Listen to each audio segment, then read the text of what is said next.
Thank you so much on a beautiful Minnesota winter evening, taking time to come and talk about how we can keep our state and our nation warm, sustainable, green, and resilient and secure.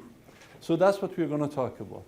How to make our energy infrastructure more secure, more sustainable, more reliable, and more resilient to a broad array of destabilizers. I shared with you a few, just a one-page executive summary of the institute at the U that I have the privilege of directing. Technological Leadership Institute does, created 24 years ago by Honeywell Foundation to take bright, full-time working professionals and turn them into leaders of technology-intensive organizations.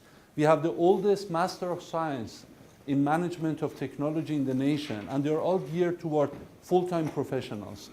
And that has over 578 alumni of that program, about 30 per year for 20 years almost. And 33.4% of our alumni are executives. Another 52% are managers and senior managers. We also have a great program on infrastructure systems engineering, Master of Science on Infrastructure Systems Engineering, in partnership with the Department of Civil Engineering in my college, College of Science and Engineering, which you know as Institute of Technology. Our new name is College of Science and Engineering.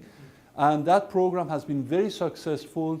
It's geared towards civil engineers, city managers, city planners. So green sustainability is a big part of Master of Science on Infrastructure Systems Engineering. And our newest, every 10 years we develop a graduate degree in my institute. The newest one is Master of Science in Security Technologies, and energy is a big part of security. So I brought you a few material. I brought you only the trifold summaries, executive summaries you already have. I brought you trifolds for two of our programs that I thought would be most interest to you. So I'm going to leave them right here. And I brought our newsletter that we publish every 6 months for our alumni. It goes to about 984 of our alumni of our graduate degrees. They're all working professionals. They're all average age about 40 years old. And they are not all scientists and engineers, but they work in technology-intensive organizations. So this one is the 20th anniversary of our flagship program. With that as background, I will share with you three things. One is the bigger picture, the macro environment in which energy, and in particular electricity, is the linchpin for our economic growth, for our quality of life, for everything we do. First, the big picture. Then we zoom in what's going on, especially in the United States. And then we zoom in on renewable energy, a lot on solar, a little bit on wind, and a little bit also on electrification of transportation. And then we talk about what we can do in Minnesota. Does that sound okay? Yeah. And feel free to ask questions anytime. I welcome your participation, and I hope you enjoyed this presentation. There is a lot more on the web. If you just Google, at the end I give you some links, but if you just Google Masood Amin at the risk of self-promotion, put it in quotations. The very first one is a web page that the U has for me, and there is a sidebar that has selected presentations, selected publications, selected videos. You will find a lot of hopefully pertinent material. And my colleagues and I, we are at your service. What we do, I hope, resonates with you, and I hope you give us your feedback and ways that we can improve and we can sustain our innovations in Minnesota to power our economy as well as protect our environment. So ready? When you look at population centers, currently there are 18 cities with 10 million or more people in them. By 2020, in less than 10 years, the number is going to rise to over 30 such megacities. By 2050, at the same population growth rate we have today, it's going to be over 60 such cities. Just look at just those population centers, what impact, what demands they put on infrastructure, everything from water supply, wastewater management, electricity, energy, roads, infrastructure that we all take for granted. And as we speak, about 1.2 billion people in the world have no access to electricity. Another 1.4 billion people have inadequate access. They experience outages of 4 hours or longer per day. So assuming the same rate of growth, that 40% of population of the world will not have full access to electricity, we are going to need to triple the amount of electric power generation globally. Currently, globally, we have about 4,000 gigawatts total generation. We're going to need to get it closer to 10,000 gigawatts in 39 years, in 40 years. So when we look back and then look forward, what sources are going to offer the energizing the electrons to power this economy? And historically, I submit to you, this is Masood's abbreviation of history of humanity. I love history. Actually, as a double E undergraduate at University of Massachusetts, my classmates were telling me, you're crazy. You're playing varsity soccer, you're doing martial arts, you're graduating in 3 years, and you're taking all these social sciences, humanities. Why? You don't need them. You're an engineer. So this is my summary. The first phase of our cycles of our growth as hunter-gatherers, we needed about 2,500 calories per person per day. Everything we did, fires we burned, everything we did, about 2,500 calories. Agrarian society was about 4 times that much, 10,000, including all the farm, animals, everything we use. Industrial revolution since the 1820s, 1850s has been steadily growing. All of us right now, these iPhones, PDAs, Blackberries that we use, not just your device that you're charging at night, but for you to communicate, make the calls, text message, email, each one of those devices, on average, what do you think, how many watts per day each one of them uses? Not just the device, but the whole system. And that's the key takeaway from tonight. Don't just be caught in one part of the whole system. Think as a system and look at the parts of the system that are going to give us the biggest bang for the buck, biggest return on the difference we can make, and zoom in on that one. First priority, second. So from the device to the cell site, from the sales site to the communication, to the server farms to communicate those, to do the crunching, databases, to send it to your destination, where it's going, end to end, how many watts per day do you think each one of our devices, these little tiny devices, is using on average? Make a wild guess. What do you think? 300 watts. Remember the light bulbs? Imagine 100 light bulbs on 24/7. Did you know that? So where do electrons have to come from? We take it for granted. That's another example of our digital society that we take for granted. The electrons that we all need, we think, oh, it comes out of thin air. Don't make any mistake about it. Google is not just a smart search engine. It's not great algorithms. Google is a utility company. And more they're going to need electrons to power all those amazing servers and devices, electronic devices. That's why they're more interested in Google Meter, Google Electricity, and those areas. Fair enough?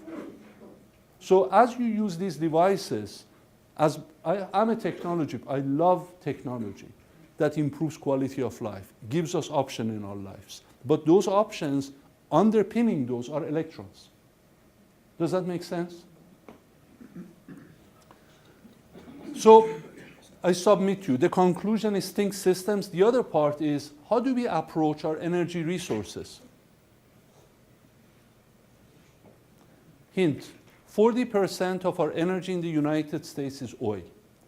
20%, about 22% comes from natural gas. Another 23% comes from coal. That added together is about 84% already of total energy flow of everything we use in America. 8% comes from nuclear. Most of that goes to almost all of it to electricity. And the remaining 6%, almost 7%, 6 to 7% are other sources, hydro dams, renewables, biomass, and so on. So that 85%, what kind of a mode of operation do you think are we approaching? We drill holes, exhaust the resources of that hole, move on to the next hole. Exhaust the resources of that, move on to another hole. What does that remind you of? Hunter-gatherers? Hunter-gatherers. Our approach to energy resources, unfortunately, for 85% of our resources remains hunter-gatherer mentality. So we need to evolve beyond that. What's the next phase? Getting there. Farming. Farming for what? If you're going to move on that same trajectory, I hope we, being smart animals, we can start coming with creative ways rather than just drilling and hunter-gatherer mentality. And I don't mean this in a political, it's not a political statement. I always tell our students, please check, all of us must check our egos, our politics at the door. We come into our classroom, emptying our cups. If you're historically red, I ask that you make every evidence-based, science-based argument for the blue. If you're historically blue, I ask you to do the same, every evidence-based and every science-based argument, data-based argument for the red. That's what we come to learn. So, farming. What are we going to farm if we move in that trajectory, but in our energy approach? Farm for wind, for solar, right? Biomass. Geothermal is more digging, but it's a different source of heat. What about the next phase? High-tech, industrialized. What would we do? Fusion, nuclear, energy from motion, right? Conservation, energy efficiency, smarter ways, right? There you go. That's my entire presentation. Thank you. That's it. That's it. That's exactly what I submit to you. That's it. So how do we do it? This is where we are today. This is showing you the energy growth, energy demand, the United States on the top, European nations, China. Look at the slope of China. One coal-fired plant a week. And the slope actually is going even more positive. India is picking up at pockets. China mostly is the east coast of China. Otherwise, the other parts are still very rural. And then you're seeing the mix that they use. China, coal is maroon. Mix is very similar to us. And by 2015, again, most of it is coming from coal, and coal is on the rise because it's abundant. For us, Western coal is abundant. Yes, please. What is Russia doing that they're dropping their energy? What happened? That drop is because Soviet Union broke up, so they became Ukraine, Azerbaijan, Armenia, Uzbekistan, Tajikistan, became former Soviet republics. And their economic bust. Economically, the Soviet Empire was built a lot on weaponry, production of weapons. That base is gone. But Russia is very rich, is the richest nation in proven reserves of natural gas and oil, is the number one. Number two is Saudi Arabia, number three is Iran. So India similarly, India 57% comes from coal, hydro dams about 25%, and the rest of it you're seeing. So what are we seeing? This is in India. Of course, in one hand, you see the amazing creativity in Bangalore, in Hyderabad, in Mumbai, in Delhi, but you turn your head from these high-tech, fantastic places just a little bit, and that's what you see on the other side. China, that's their new science center in Guangdong. And we all see this, what I call trilemma of sustainability. How to handle increasing demands of a population which is faced with poverty and pollution. So part of those trajectories that I shared with you is a proven, not just a belief, it's a proven fact that science and technology hold the key to managing this trilemma, allowing prosperity to grow very efficiently or more efficiently while reducing footprint, environmental footprint, and resource demands. That's what we have. That's the promise of science and technology if we use it intelligently and in a way which is by design going after those targets, those objectives. My mentor at EPRI, the gentleman who founded my old job before moving to Minnesota, my wife and I, we both are professors at the U. My wife in medicinal chemistry, she works on counter bioterror agents in College of Pharmacy, and I work on keeping the lights on. But my mentor at EPRI, Chauncey Starr, who was with Manhattan Project, and then he pioneered, his name is one of the names on the patent for the peaceful use of nuclear power. The very first patent for a nuclear power reactor. And he was also the father of the field of risk assessment. And then he became Dean of Engineering and Applied Science at UCLA in the 60s, thinking that in his 60s, that's his final job. Guess what happened? Big blackout, East Coast, New York, PJM blackout, and a new think tank, a new research institute, not for profit, called the Electric Power Research Institute, EPRI, was created similar to what Bell Labs is for telephone companies, or was similar to that for the utilities, that they do collaborative research. I had the privilege of serving as the head of mathematics and information sciences there before 9/11. And that's where I developed the research and development on what I call self-healing smart grid. And now you know it as smart grid. This goes back 13 years ago. Overlay of sensors, communication, control devices, overlay of the existing system to increase its reliability, basically make it more efficient and make it more secure, and make it more real time. His work back in the 60s showed the direct connection between economic growth and access to electricity, access to available, affordable, sustainable electricity. He showed how much GDP, how much annual kilowatt hour per capita use, how much GDP growth you can have, and what qualities of life you have. And he's a PhD physicist, but he was a civil-minded scientist, very civil-minded, and electrical engineer also from RPI, born and raised in New York, went to RPI, then worked on Manhattan Project, then was at Oak Ridge for many years, and then became president of American Atomics. Do you see us moving on these trajectories? Same areas. It really, even though he did it back in the 60s, is still pertinent. We see this. So where are we right now? We have a potential in our cities to have the kinds of things you're seeing here. Have smarter transportation, have smarter policing, smarter cities, smarter power, smarter water management system, and smarter governance. Citizen-centric services that the government offers as a citizen, like the centermost doll in the middle of the Russian dolls, enabled by Google experience we all have gotten used to, right? Does this make sense? So what can we do? This is where we are. This is showing you at the end of, actually in 2009, IBM did a system of systems analysis of total waste in economics. And they surveyed 480 economists, top-notch economists, on how much waste inefficiency in systems exist. So out of a global GDP, global economy that is $54 trillion, they assessed there is about $15 trillion, about 1/4 of the economy, there is 1/4 waste in these economies.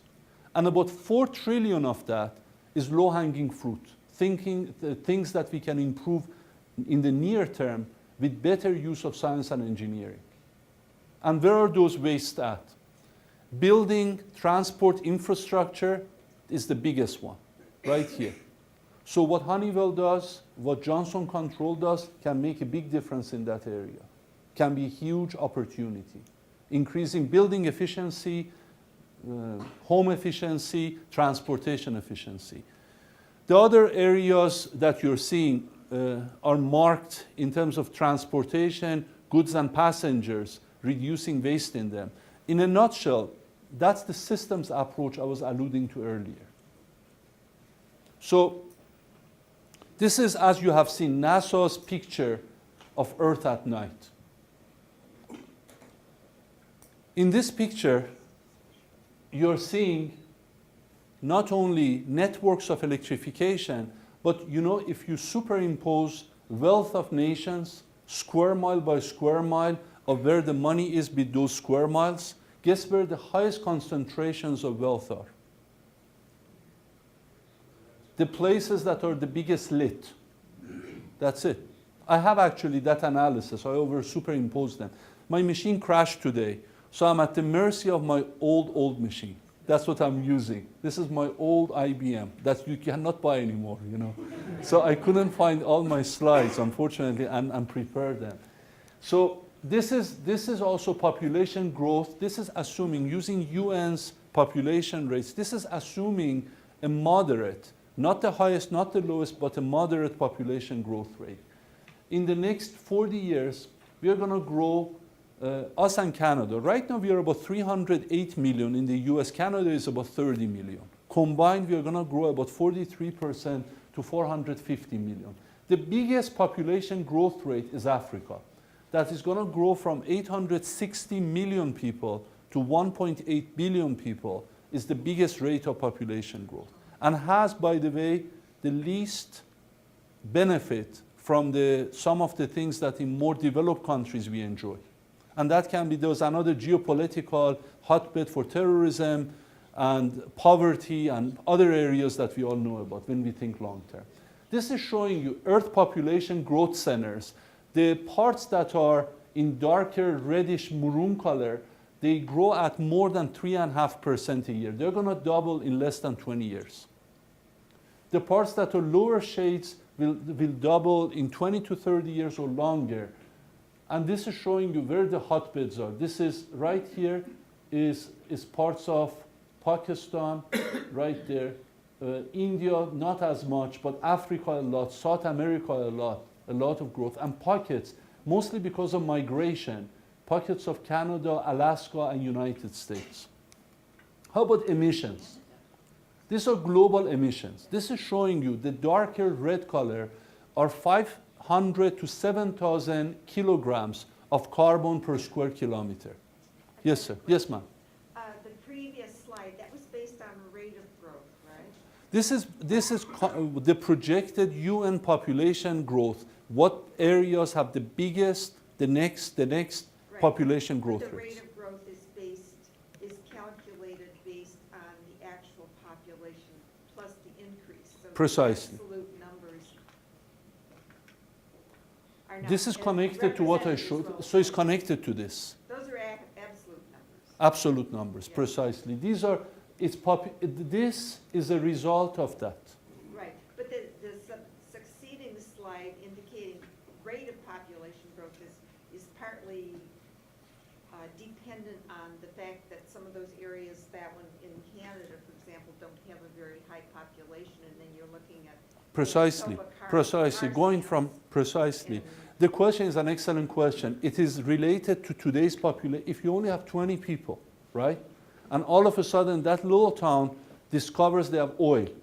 And out of 20, all of a sudden balloons to 2,000. The population growth rate for that little tiny pocket ends up being 100-fold, right? But you know, put that in perspective together with this. The two go together.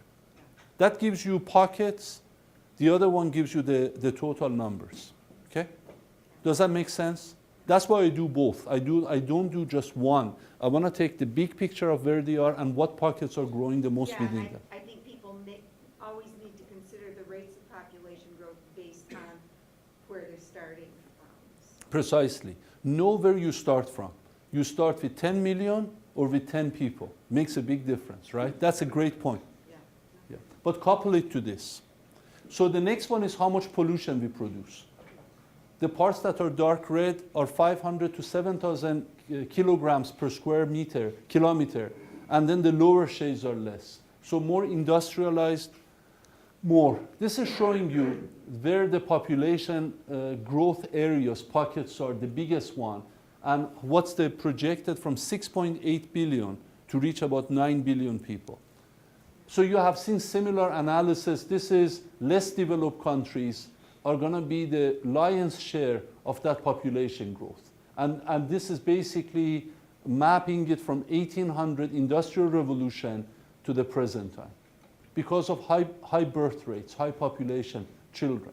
This is showing you the high projection, assuming high birth rates.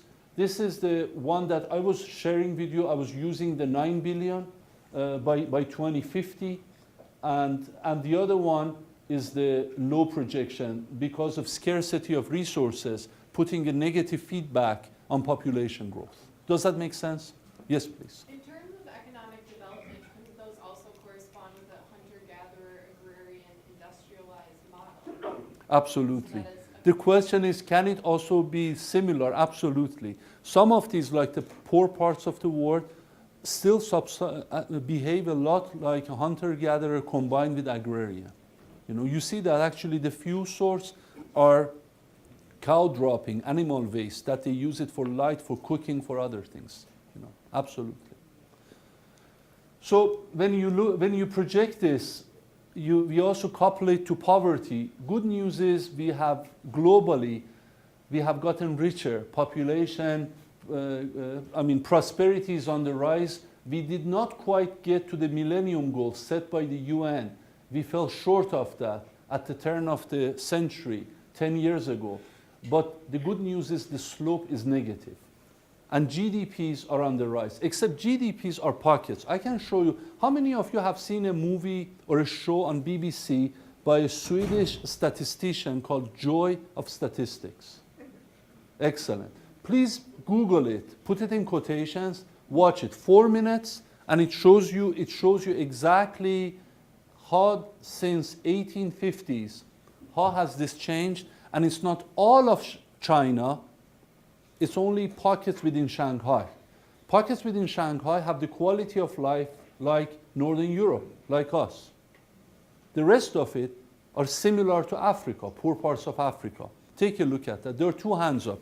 Let's say the gentleman here and then the lady in the back. Yes, sir. Well, my question is about the poverty dropping because I've experienced a different result here in the U.S.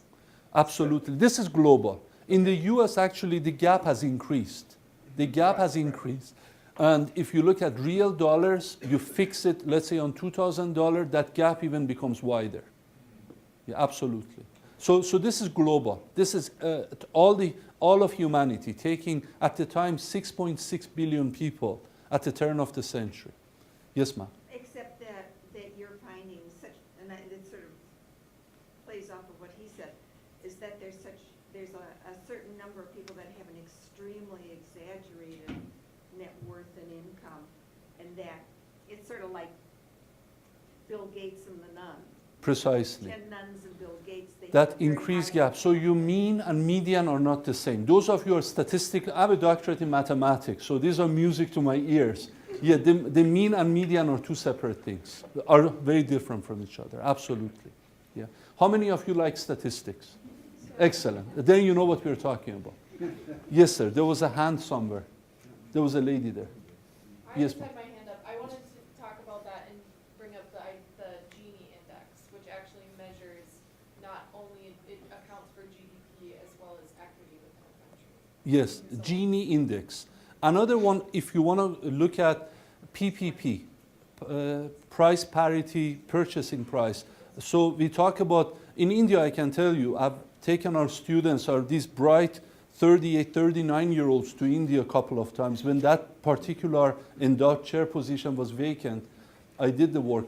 In India, you hear about 300 million Indian middle class. So this is the pyramid in India. Out of a little bit over 1 billion people, about 20 million are super rich by any standards in India. Super rich. They can take vacation in Côte d'Azur, in anywhere. They can buy a Rolls Royce. But don't assume they're all big industrialists, that they're all some of them are big farmers, huge farmers. And just by looking at people, you cannot really evaluate that. Then you have about 70 or 80 million that are upper middle class. Again, they typically can afford 2 homes, they can take good vacations, they probably have a couple of cars or more, good cars, European made or high-end Japanese made cars or American cars. Then about 320 million, usually both husband and wife work. They're both professionals, engineers, professional people, working, most of them in technology sector, that they typically own a home or have a bank loan on their home, typically have 2 cars, maybe not fancy cars, but something like a Tada or some car, comfortable car. And that's the 300 million. The remaining 700 million or 600 or so million Indians, they live in various shades of poverty. And when you hear about on $1 a day, it's actually more like 30, 34 cents a day. If you adjust it for the with our purchasing power. So it is the picture I showed you. The part I showed you, if you turn your head, you're looking here, is this gorgeous research, development by a major, I'm not going to name it in public, but major organization. You turn your head just a little bit, you pivot, and you see poverty right there. Yes, ma'am? So whenever you're reporting GDP things, I mean, there's also the standard deviation and some other statistical. I'm not getting into it. Would you like me to get into it? Because that's not the focus of tonight. We are not talking about, this is just to set you the big picture of setting you up. Unless if I get into it, then I have to go back to giving you a pop quiz and giving you exams on that. Would you like me to do? I'd be happy to do it. Yeah. But that's not the focus. Don't get caught up in the details, because this is supposed to be the macro environment. And then we're going to dig into other parts. So when you look at this picture, what's troubling is this. And you saw Vice President Gore did a much fancier version of this than I can do. This is what we know based on science, how much the atmosphere, how much can the oceans and land absorb. That's the level. This is where we are. Actually, this is where, when you look at that, this is the way above the how many of gigatons of carbon we can absorb, and we know as it can be absorbed, and this is where it's headed. Does that make sense? All of it was to get you to this point, to get into sustainability. The good news is more developed countries since the 60s, and actually because of the 70s regulation, late 60s regulation and creation of EPA by President Nixon, a lesson to be learned for all of us was we have become cleaner. However, India and China still have a long way to go in terms of decarbonization of their energy. That's showing you where we are headed. We are using more, but we are making each unit a little bit cleaner over time. But net result, because we are all using more, net result is on the way up. So does that make sense? How many of you have seen Professor Smalley, who won the Nobel Prize in chemistry for invention of the carbon nanotubes? Do you remember him? If you don't remember him, he passed away, unfortunately. He had cancer, passed away in 2005. He was at the U. He gave a briefing. He gave his famous seminar in 2003, I think February of 2003. And just Google him and watch his video. You see, a lot of people, when they win the Nobel Prize, they say, okay, check mark. I did the best thing I can do in terms of my career. Now, what can I do with my gift? He was one of those amazing civic scientists that looked at bigger problems of humanity. And he looked at, of all the biggest challenges our society faces, he mapped out, as a scientist, he went through numbers, he went through evidence, mapped out the top 10. What do you think is the number one linchpin that we need to get right? Energy. If you get energy right, it addresses either by itself or in combination with other parts, addresses the other humanities challenges. Now there is a lesson here. Why? How did the Dutch at their peak build an empire?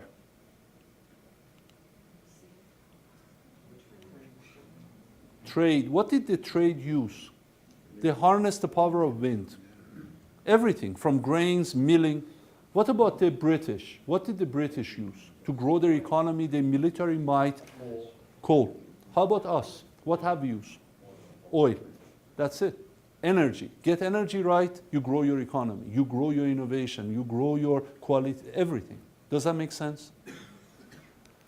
This is what we have used.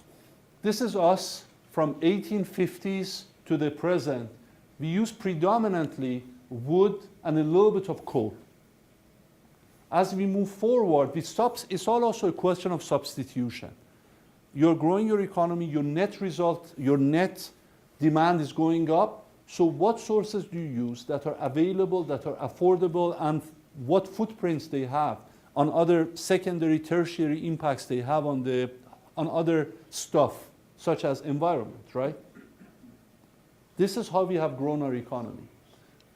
The oil came in the beginning, of course, at the turn of the century, but especially in the 20th century became a big part of that. So tiny bit of wood or wood chips, coal, hydro, oil, natural gas, and nuclear, and renewables is the purple on the top.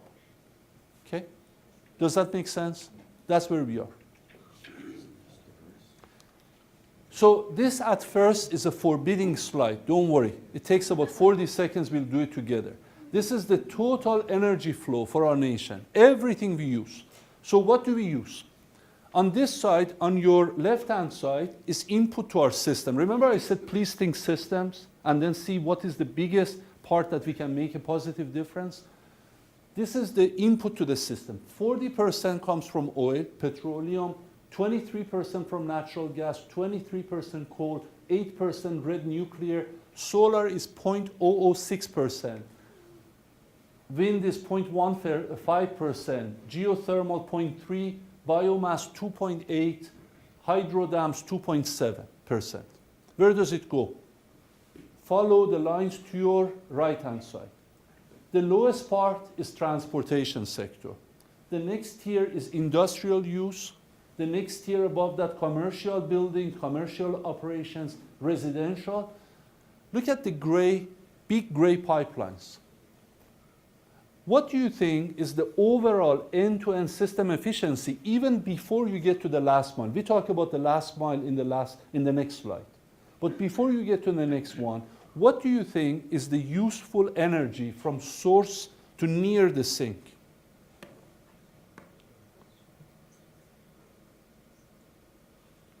Less than half? Is that 43%, less than half. We have made headways. Our refrigerators are about 50% larger today than in the 70s, and they use only about 1/3 of the electricity of 35 years ago. We have made headways, but we still have a long way to go. The initial amazing invention by Thomas Edison had an efficiency of 3 to 5%, the light bulb. And actually in Minnesota, we can use that waste because in the winter time, nice light right now, because we need heat. Fluorescent light bulbs are about 7 times more efficient than that. The LED lights are about 10 to 12 times more efficient than that. So the Christmas lights that you have seen, why do you think the LED lights are so cool? Because they use most of the energy not for heating, but for illumination, for lighting.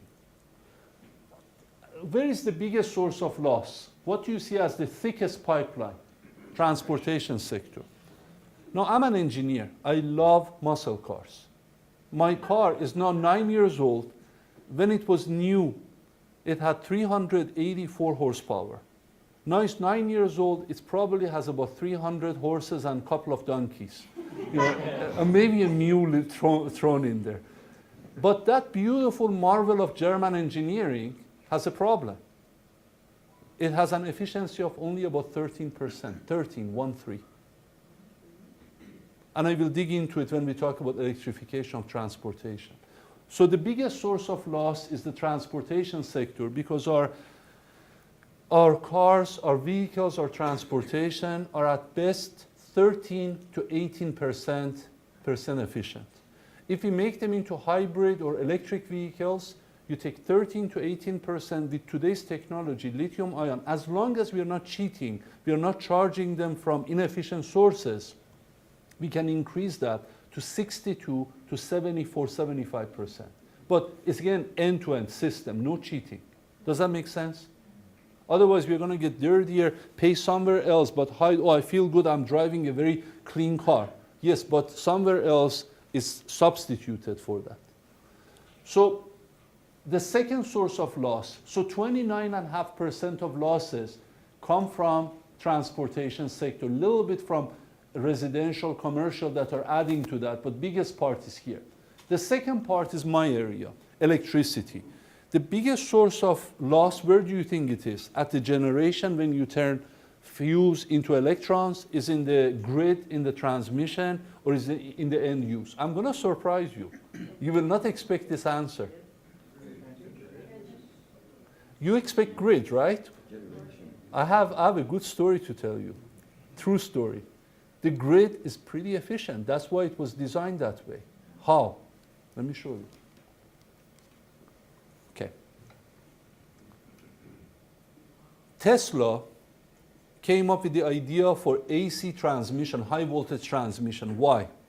It was more cost efficient, it was more efficient, cost effective to take power plants, make them as large as possible, put them away from cities, and then bring electrons in on AC transmission. It used to be, in the 1970s, it was 95% efficient, the grid. Over time, that efficiency has dropped because we have overburdened it, has dropped to about 91, 92%. So the grid, the high voltage grid, is the very good, in some, we can still improve it we can improve it about 4.5 to 5%, and I'm going to talk about that. So what are the two biggest sources of loss? Coal. What's the efficiency of a coal-fired plant? So you get coal. Oh, before I talk about this, what's the most efficient carrier of electrons? I'm sorry, energy. What's the most efficient carrier of energy? You have whatever it is: wind, solar, biomass, coal, nuclear. You have the raw source of energy. You want to bring it in, or you want to capture it. Would you turn it into compressed air, into hydrogen, into ammonia, into electrons? From a conversion, energy conversion, mechanical, chemical engineering, what do you think is the most efficient carrier? All of the ones that I mentioned, hydrogen, ammonia, compressed air, all of those electrons are carrier of energy. What do you think is the most efficient carrier of energy? Water. I know, but what do they carry? Electrons. There you go. Thank you. A+. Thank you. That's it. That's exactly. Electrons are the most efficient carrier of energy by far than any other source. So remember the movie Graduate? Plastics? Electrons. Electrons. Remember that. Electrons are the most efficient carrier of energy. Remember that. You wanna, in a sense, power the world with electrons. Does that make sense? So, but what happens? You take coal, you put it in coal-fired plants. Coal-fired plants have and 50% of our electricity comes from coal. Those have an efficiency of about 35%, even with the state of the art. Oh, when you put carbon capture and sequestration on them, that number goes down by another 11%. So to do good for the environment, you actually reduce the efficiency of the plant. And would the businesses do that? No, they're losing 1/3 of their efficiency, 1/3 of our revenues they lose. So there has to be, you see, here is a tension. How do I do the right thing by reducing carbon, but am I going to lose money? So the most advanced coal gasification with carbon capture plant has an efficiency of about 40%, 42%. That's the state of the art. So that's, on average, let's say 35%. Transmission, high voltage, 90%. End use, the old style light bulb, 5% at best. So you multiply these three, what do you get? You get 0.35 times 0.9 times 0.05, you get 1.6%. The energy content that is here, 98.4% of it is lost. Does that make sense? Well, it doesn't make sense, but does the numbers make sense? Destroying our world. Yeah. Yeah. Does that make sense? Okay. So what do we do about it? Opportunities to improve, use more efficient power plants, energy storage, modernize the transmission. We can increase that 90%, 95%, and that 4.5% increase just for us in America in increased efficiency of the grid translates into $29.2 billion a year and less transmission lines. I will get into the numbers, smart grid and other areas. Use cogeneration, use combined heat and power, increases that efficiency, like St. Paul district uses district heating. That's very, very great idea. That increases this efficiency in the 60s range, 60, 65%, because what you're capturing the heat and you're feeding it, or you're using chillers and using it to chill. Or desalination to provide water in parts of the world that need that. Upgrade the efficiency, change to more efficient lighting or end-use devices. So I had the privilege of giving 2 congressional briefings in 2009 on behalf of IEEE, ASME, National Science Foundation, and Discover Magazine to the Congress. These are the 4 recommendations I made to the Congress. Number 1, increase the energy efficiency. Number 2, build a stronger, smarter grid to integrate all these different sources into a system that is efficient and brings in energy from where it's available to the demand locations, demand centers, and develop massive storage to integrate renewables and intermittent sources into it. Break our addiction to oil by transforming transportation, electrify transportation, as well as use alternative sources that make sense, that you get bigger bang for the buck using those alternative fuels. And then green the power supply by expanding use of renewables, expand use of small modular nuclear plants, similar to the way Navy does it, or French have done it. French are getting 95% of their electricity from nuclear. I know many people, as soon as we see nuclear, no, we don't need it. But really think as a system. There is going to be no silver bullet. We are not going to have a single thing that's going to be our savior. We are going to need a clear-headed, risk-managed approach to all of our sources. And where it makes sense. Some places it may not make sense. So carbon capture and sequestration with policy that is supportive of that. Incentives to actually put those in place. These were my recommendations. So why did I make these recommendations? Look at this from Department of Energy. The parts that are shaded in gray is where the sources of energy are. Up here you have oil, sand, natural gas, wind, coal wind, wind in the Midwest, natural gas, coal, renewables, mostly solar. The red dots are population growth centers. The blue arrows are the directions in which we are going to need to capture energy and bring them to those red dots. So what do you think those blue arrows are pointing? What are those real blue arrows? Are they going to be, remember, what's the most efficient carrier of energy? Those are our transmission lines. So DOE has done the assessment. Oh, actually, I should do another thing before I show you the grid. This is our annual world consumption in terms of gigajoules, how much we use, that little box. These are each the proven reserves of oil, natural gas, uranium, coal.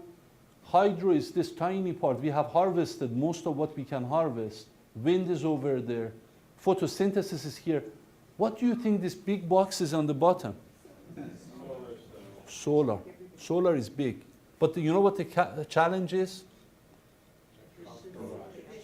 Efficiency, cost per watt capture. Can you do building integrated like city of Malmö in Sweden has done? Malmö, Sweden is further up north than we are. We talk about it. Or put it in concentrator solar farms and bring it to population centers. So we talk about this. This is what the stronger grid would look like.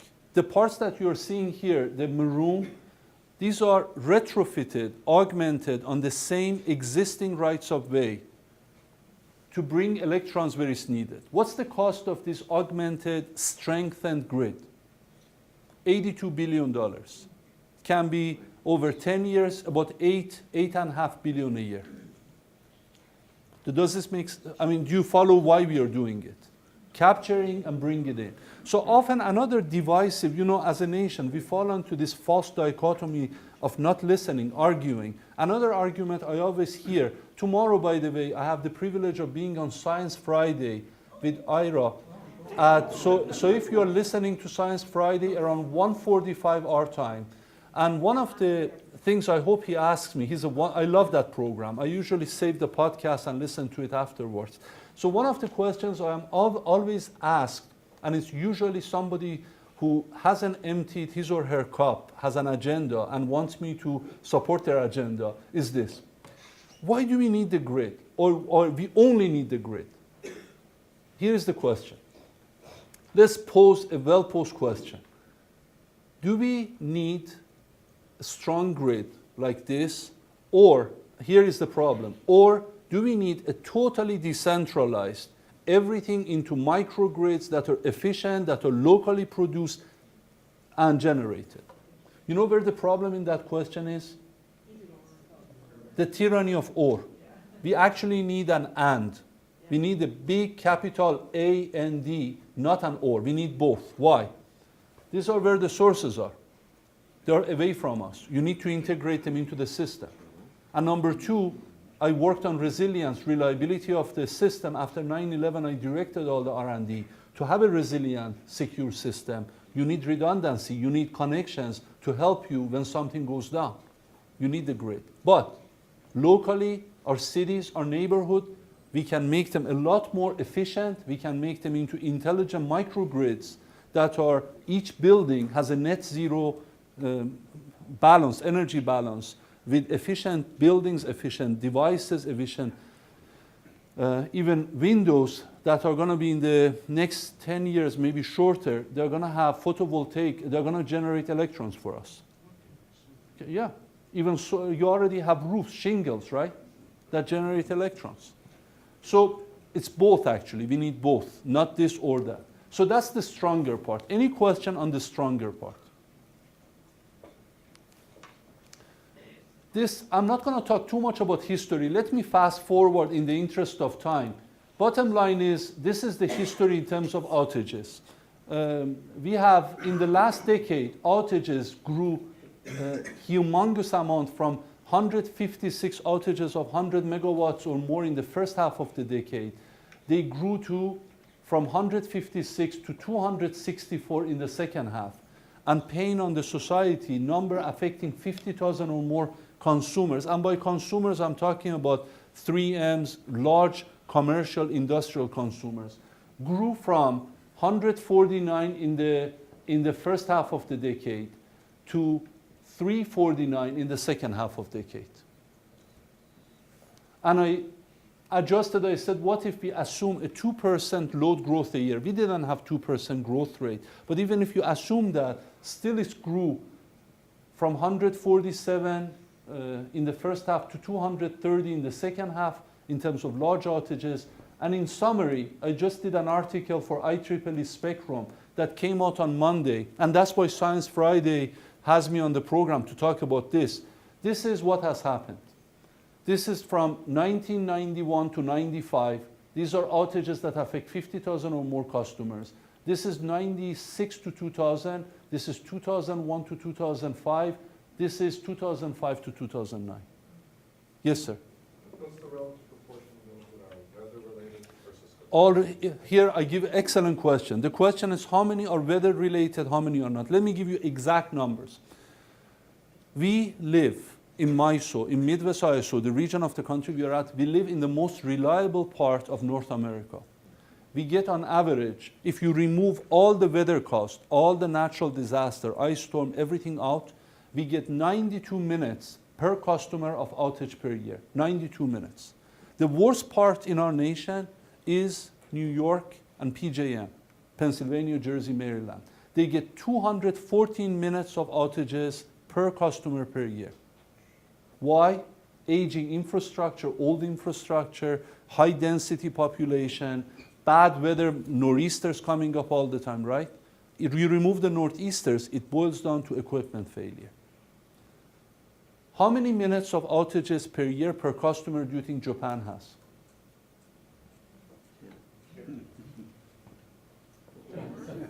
4 minutes per customer per year.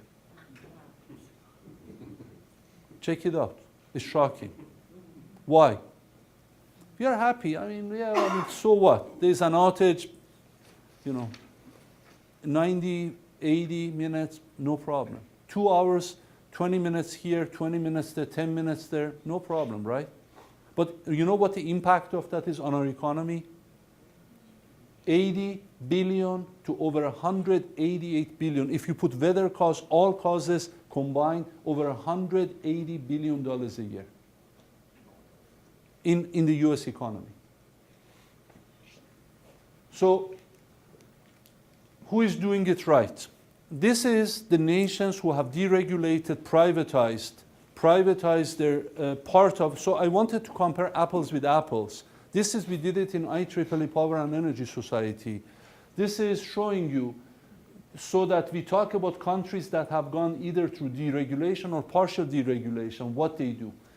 New Zealand is an emerging economy. They need to build their infrastructure. That's a given. So they spend $22 million per gigawatt per year. England and Wales spends $16.5 million per gigawatt per year on their high voltage transmission. Denmark, 12.5, Spain, 12.3. We are the lowest one, 4.6 million. We are harvesting the farm more than we are planting new seeds in it. How many transmission owning entities are there in other nations? How many do we have? We have over 3,000 utilities, 450 of them own high voltage, 230 kV and higher. Whenever I show this, people say, oh, Masoud, you're saying we got to nationalize the... No. We got to create incentives for these organizations to come together and upgrade the system. How? What do we get paid for? What do we pay for? Electrons, right? Availability of electrons. Do we pay for reliability of the system? Quality of the system? No. What if we change the pricing? Pay for reliability. You want reliable service. As engineers, as scientists, we learn what? If you price it, if you measure it, you manage it, right? Knowing what to measure. It's a prerequisite, it's fundamental. But if you price it, you manage it even better. Does that make sense? Totally. So what's going on is this. We say, well, New Zealand is an emerging economy. England and Wales are small. We are big. We are a continental scale grid with 3-4 subgrids in North America. But think of each one of our regions as one of these nations. We can and we must do this if we are going to remain an economic power. So that's the stronger part. Smart grid, to conclude the presentation, what's the smart grid? Smart grid is the overlay of sensors, secure communication, and control devices to increase efficiency, reliability, security of the system. Imagine in your home, you have a thermostat. Honeywell is dear to our heart. Thermostat that you set it, you say, I want to pay only $80 this month for electricity. But I want everything that I'm used to run. That device has chips, intelligent chips built in. Your other devices, your high-use electrical devices, they learn your usage, and they know what time of the year, what months of the year it is, and they do a distributed optimization. They have a little bit of a foresight, weather forecast, what's coming, what's typical this year, this month, this next few weeks, and tells you, if you want to run everything you have, we can have this schedule. But if you increase it to $96, this is going to be the one that you're used to doing. Does that make sense? That's what I'm talking about when I talk about smart home. Sensor overlay communication devices that enable you to make that choice. Building similarly, building integrated locally, you can have local storage on the system, retrofitting of the old system, sensors to detect fluctuations and other things. 2.5 years ago, I had an interview with Nature magazine, and I in my little whiteboard in my office, I did a drawing, used my BlackBerry, took a picture, sent it to them. The graphic artist did a fabulous job, much better than I could have ever done. This is thanks to them. I know a group of people who are making gangbuster money in smart grid area, graphic artists. So there are many definitions of smart grid. That way you read FERC, DOE, GE, IEEE, Wikipedia, but it boils down to functionality. One part is technology, two-way communication, advanced sensors, distributed communication, computing like what I shared with you, reliability, interconnection between them, renewable integration, distributed generation that can buy and sell electricity, efficiency, increasing efficiency, demand response, savings, reduce emissions. So let me fast forward because I talked slow and we are already done with our hour. So let me go toward the very end. And I brought you more material actually than just 45 minutes. Let me show you something that I think would make sense in this setting. Albert Einstein has many outstanding work and quotations. This is really, I think, describes what we are trying to do with smart grid. Computers are incredibly fast, accurate, and stupid. Humans are incredibly slow, inaccurate, and brilliant. Together, they are powerful beyond imagination. We want to take the best of humanity and the best of information sciences, computers, and put them together. And in a small way, we have already done that in Minnesota. Actually, we have done it many. We are a powerhouse. Minnesota is a powerhouse for sensing, automation, control, even the origins of the internet. Many of the nuts and bolts, as you know, were created here. This is the view from my office. Unfortunately, on August 1st, 2007, I witnessed the collapse of the bridge. And I went down there. I was on the side of the bread truck and the school bus. And out of that tragedy, loss of 13 lives and impacts that are forever with us, the only silver lining is the bridge that's built is a fantastic bridge. It's probably the best bridge in our state, if not in our nation. And out of that, 13 alumni of our infrastructure systems engineering were involved in the construction of the bridge. Terry, who is the bridge inspector, works at MnDOT. Heidi Hamilton works for City of Minneapolis. Val works at MnDOT. Joe works for a construction company. You know what they put? They put sensors built into the bridge at less than 0.5% of total cost. Less than 0.5% of total cost to get full situational awareness of what's going on in the bridge. Chemical changes, fractures, temperature change. Why? To make it into a smart bridge so that the failure will never happen again. So we can detect precursors. That's a smart bridge. That's the smart grid we are talking about. Does that make sense? At a cost we can afford. So wind and solar, you already have seen these. I'm going to fast forward. I will show you the biggest potential. The good news is cost for photovoltaics, for concentrating solar power, for geothermal, even bio-based ethanol, and wind have been on the decline. What's going on in terms of, let me go to solar. This is the biggest deployments of world PV between 91 to 2006. Total is in, here is the total is in blue up to 2000. And look at Europe, which is in lighter blue. Light blue followed by Asia in green, and North America and the rest of the world. This is going to change very soon because of, we already have ourselves in America, we have a big one on the west coast of Florida that came online last year. President Obama cut the ribbon on that facility. Another one is coming up in Southwest. But you know who is building the biggest one of these in the world? China. China is going, it's a command economy. They choose directions, they grow. 9 engineers are in charge of the Politburo.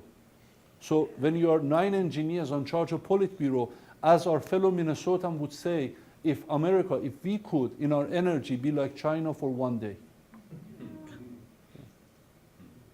He's right, Tom Friedman is right. So This is the solar power. This is from Berkeley, from UC Berkeley. This is the solar power in the world, showing you in terms of watts per square meter, the biggest potential, of course, around the equator. And when you take these dots and you sum up the amount of solar in them, that's more than what the global demand for electricity is. But what the problem is, capturing it, bring it in. And hence, smarter grid. Does that make sense? That's what basically the conclusion of this is. So what's the solar? I'm not going to go through there are incentives to bring them to market. This is from the Western Governors Association. This is from 2 months ago, analysis of who are the kings in this area. What do we do? 2010 data isn't out yet, but 2009, despite recession, wind power did great. 2010, we expected that it took actually a hit. It's not as high for wind. 2010 was a banner year. And as you see, the nations who are really leading in that area, growing it. Denmark is the king in that area, followed by Spain, Portugal, Germany, and the United States. But China is coming fast. Does that make sense? Okay. So to capture all the wind similarly and put it into the system, American Electric Power, that has operation in 13 states in the nation, did a similar backbone grid. What do we need in terms of a backbone study? And this is what it is. This is what they came up with. The green part is existing high power they have. In order to integrate all these sources of wind, we're going to need the part that is in orange, in really high voltage, 765 kV lines, in order to integrate all of that wind in. So integrating these renewables into the grid, you're going to need two things. You're going to need a grid, and you're going to need storage, massive storage. Is it clear? Yes, sir. I was wondering if you could speak about the energy by motion stuff that you spoke of, and how, because I've seen these things where there's something that's available in Australia that they're showing where it's producing more power than it's creating. Even a few years ago, both here at the U and MIT, imagine your vest has little batteries in it, and as you're moving, your motion that generates the kinetic energy is captured as electrons and is saved in those. And it powers, you can charge your PDAs, you can charge your other devices within that. So think of them as vests, and these vests can be also smart vests. They can measure your pulse, your temperature, so it's still early, but similar also for the hybrid vehicles. As you're moving, some of the braking energy is stored, and that braking energy it turned into electrons.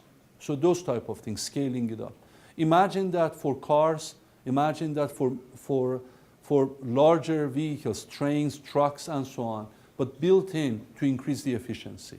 For personal use, smart vest, well, shoes. I guess what I'm talking about, there's a thing on YouTube, if you search for free energy home generator, and they do an interview with a guy who's created a thing where it's using magnetism, and they're using pulse width modulators or whatever. I haven't seen that. That's a good question. Well, I haven't seen it. Okay, and, Feel free to send it. I would love to see. These are the kinds of things I love to see.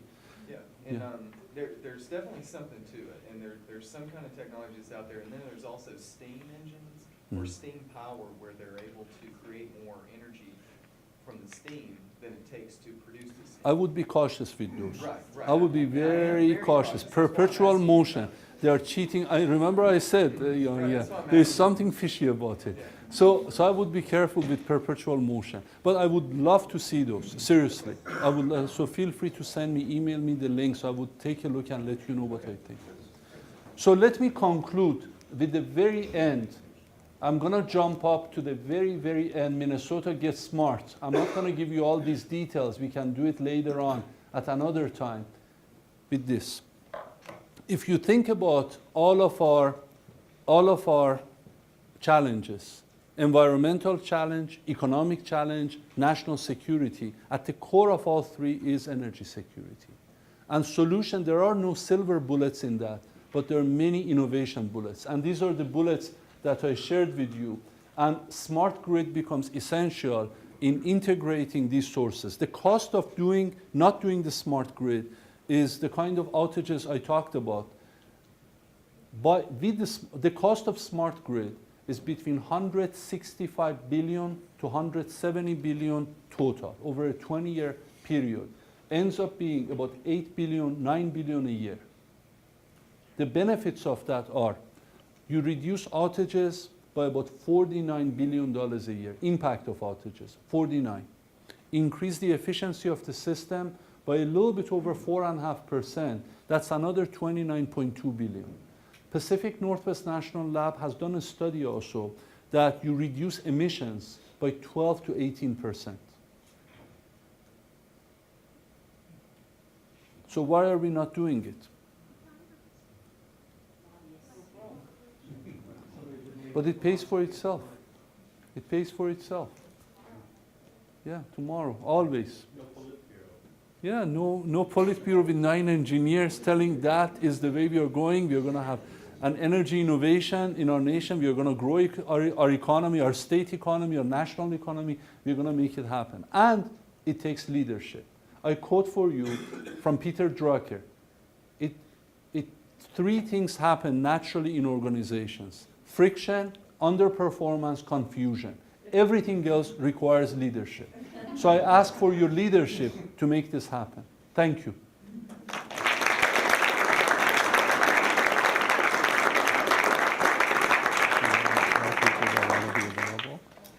I'm at your service. Any questions? Any questions? Quick. I know the food is outside. I'm available for another 15, 20 minutes. But before you go for food, let's answer 3-4 questions. Yes, sir. Bill. Yes.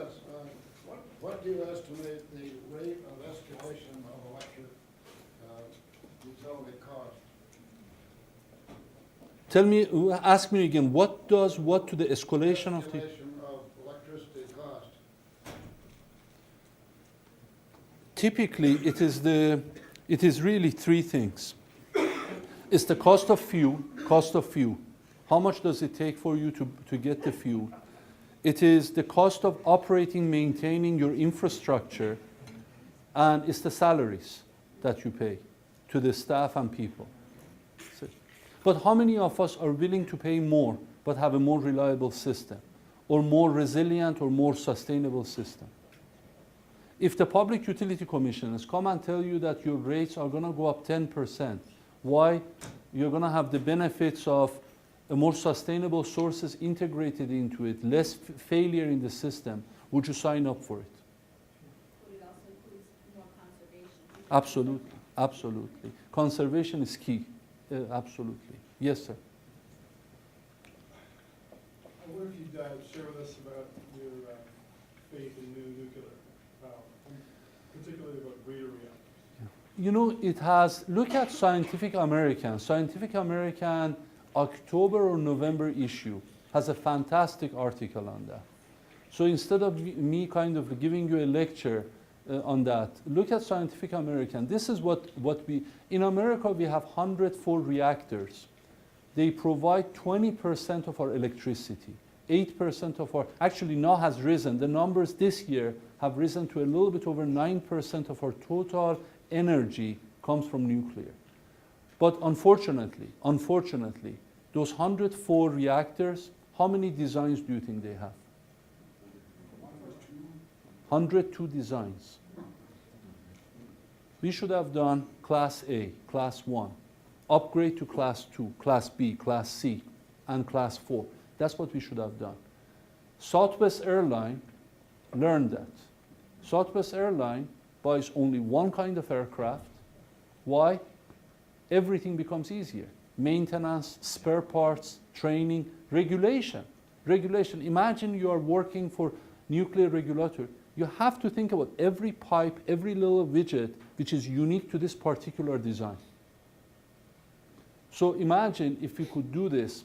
Again, it's not the only solution, but if you care about Another piece of it is reprocessing of the spent fuel. That's another issue. That is still radioactive. Why did we stop doing it during President Carter's administration? He's a brilliant nuclear submarine commander and nuclear engineer because of cost and proliferation of weapons of mass destruction. Concerns for that have to be addressed. And again, Southeast will be nuclear, always. Why? They have big resources of nuclear. Southern Company uses it very efficiently. Tennessee Valley Authority uses it very efficiently. In Minnesota, we always have this concern of what would it do, what's going to happen. So the question is, what would be the sustainable solutions for each region? There is no cookie cutter solution. Doesn't have to be enforced that this is the same solution everywhere. Yes, sir. About 2 years ago, I heard a fellow from NSB talking to NSB people. I wasn't supposed to be there, got in by accident. And he was saying that implementation of the smart grid is going to cause an approximately 10% a year increase in electricity costs. In Boulder, where they did it, not everywhere. Again, in Boulder, Excel used a pioneering experiment in Boulder, Colorado. They tried to turn Boulder into a smart grid city. And you know, whenever you're a pioneer, you're going to make a lot of mistakes. And unfortunately, when it comes to electricity or anything that has to do with public, that creates a lot of pushback. But early on, if you manage expectations, you don't say that we are going to do trial designs. You actually come up with an architecture. You cost it. You cost what the cost of that is, and you build it. You can manage those costs. So you're absolutely right. Unfortunately, there has been a lot of pushback in 3 places: Boulder, Colorado, Baltimore Gas and Electric, and California. Why? Because people thought, I have a smart meter in my home, I have a smart grid. Smart meter is just a node. You saw, it's a whole system we need to think about. It's a node within the system. So immediate reaction was, oh, if I have a smart meter, I'm going to reduce my cost, and I'm going to have a smart grid in my home.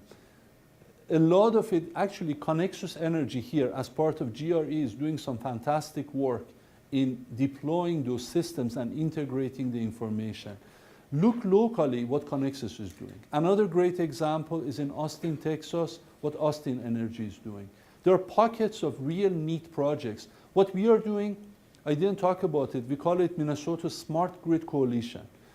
It's a university, the Office of Energy Security, companies like Best Buy, Honeywell, Johnson Controls, Excel, Great River Energy. We basically look at what pilots to do that would make sense, you know, and how to improve clear metrics. Do we improve the efficiency?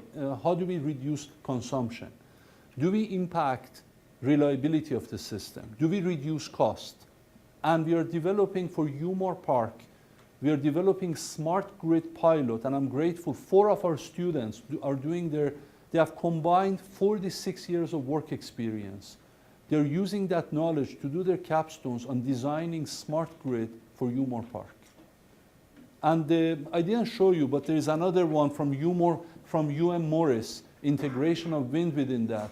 Its impact of it is amazing. The gentleman in the back. Can you talk about what you see as the biggest challenge to the electrical infrastructure between meeting these timelines, expanding the use of electrical grid for transportation, so increasing capacity and making these conversions?